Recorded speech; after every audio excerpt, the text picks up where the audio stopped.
Misraim fortresses. Ibig sabihin, nagiging muog. Protection. Pader. Tama po ba? Dahil sa pagiging mainit, may mabuti ring resulta. Nakakakuha din siya ng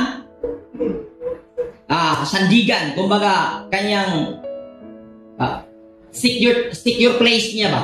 Yung safety na lugar para sa kanya. Muog niya. Wala rin problema kung magkakaroon ka ng muog. Dahil nga hindi nauunawaan ng tao kung sino siya, ang muog na ang kanyang pinoproteksyonan. Amen po ba? Yung nakuha ng tao na fortresses, dapat yun ang magproteksyon sa tao, sa kamalayan. Kaso hindi naunawaan ng tao kung sino siya, ang nangyari, itong fortresses ang kanyang pinoproteksyonan. Kagaya ng physical na kaharian. Physical na kaharian. Yung muog, yung kural ba tawag nun? Pader.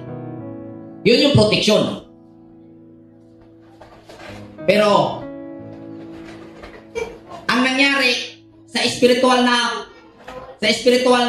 kaganapan, yung proteksyon ay ang nag-provide nun yung gawa natin na sinang-ayunan ng panahon.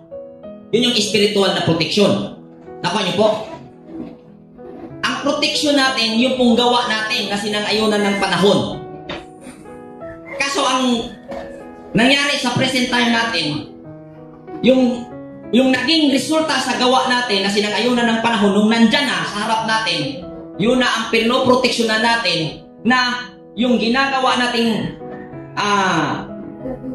pagproteksyon sa nakamit nating fortresses ay hindi na sinang-ayunan ng panahon o di na sasang-ayunan ng panahon dahil nawala na doon ang makatarungan at patas at justisya na resulta sa ginawang pagproteksyon sa nasabing fortresses. So yan po ang Misraim.